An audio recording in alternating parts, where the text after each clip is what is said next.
नैहर के पलतिया जानू पकड़ाइल मेडिकल रिपोर्ट में।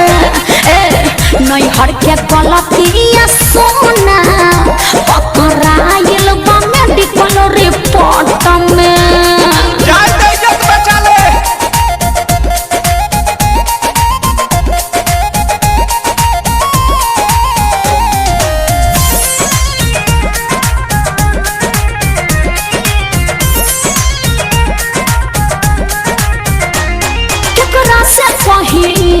डर लागता ई सब झगड़ा के घर लागता। अरे बड़ी टेंशन में बानी हो। अरे कूल हो जा केकरा से कहीं डर लागता ई सब झगड़ा के घर लागता।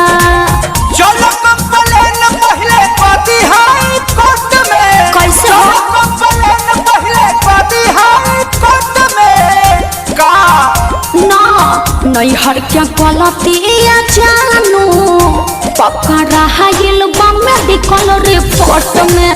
हाँ नैहर के पलतिया सोना पकड़ाइल मेडिकल रिपोर्ट में।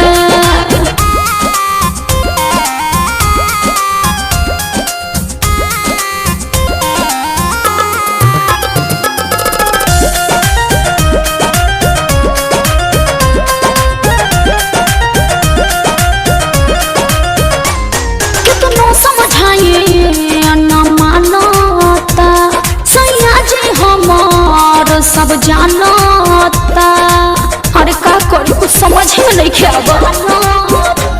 कितना समझाइए न मानता सैया जी हमार सब जानता। राखो विश्वास रोशन बारे सपोर्ट में। राखो विश्वास पर मुझे बारे सपोर्ट में। सुना ना नैहर के पलतिया जानू पकड़ाइल मेडिकल रिपोर्ट में। हाँ नैहर के पलतिया सोना पकड़ाइल मेडिकल रिपोर्ट में।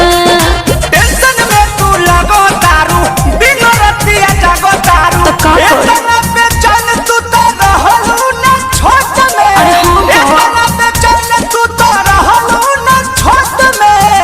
का बोले काहे नैहर के पलतिया जानू पकड़ाइल मेडिकल रिपोर्ट में। नैहर के पलत